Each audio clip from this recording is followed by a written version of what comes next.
2025 ரமலான் மாதம் ஆண்டுதோறும் ராமநாதபுரம் தமிழ்நாடு முஸ்லிம் முன்னேற்றக் கழகம் நோன்பு பெருநாளை அனைவரும் சந்தோஷமாக கொண்டாட வேண்டும் என்ற அடிப்படையில் நலத்திட்ட உதவிகள் வழங்கப்பட்டுள்ளது. தேவையுடைய மக்களை தேடிச் சென்று உதவும் திட்டத்தின் அடிப்படையில் தாய் தந்தை இழந்தவர்கள் மற்றும் ஏழ்மை நிலையில் உள்ள சுமார் 600 குடும்பத்தினருக்கு ரூபாய் 5 லட்சம் மதிப்பிலான புத்தாடைகள் 600 நபர்களுக்கு வழங்கப்பட்டது. அல்ஹம்துலில்லாஹ்.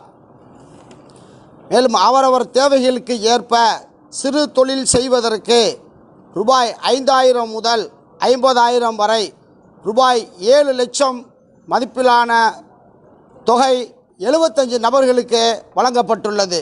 அல்ஹம்துலில்லாஹ். ஒரு குடும்பத்திற்கு தேவையான ஃபித்ரா உணவுப் பொருட்கள் ரூபாய் 660 மதிப்பில் மொத்தம் 200 குடும்பத்திற்கு 1,32,000 ரூபாய் மதிப்பில் இன்று 29/3/2025 இன்று தேதியில் அவரவர் இல்லம் தேடி சென்று இன்ஷா அல்லாஹ் கொடுக்கப்பட உள்ளது.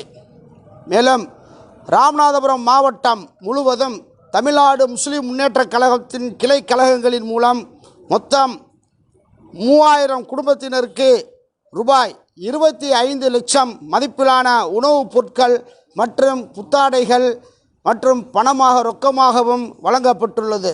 அல்ஹம்துலில்லாஹ். எல்லா புகழும் இறைவனுக்கே. அஸ்ஸலாமு அலைக்கும் வரஹ்மத்துல்லாஹி வபரகாத்துஹு.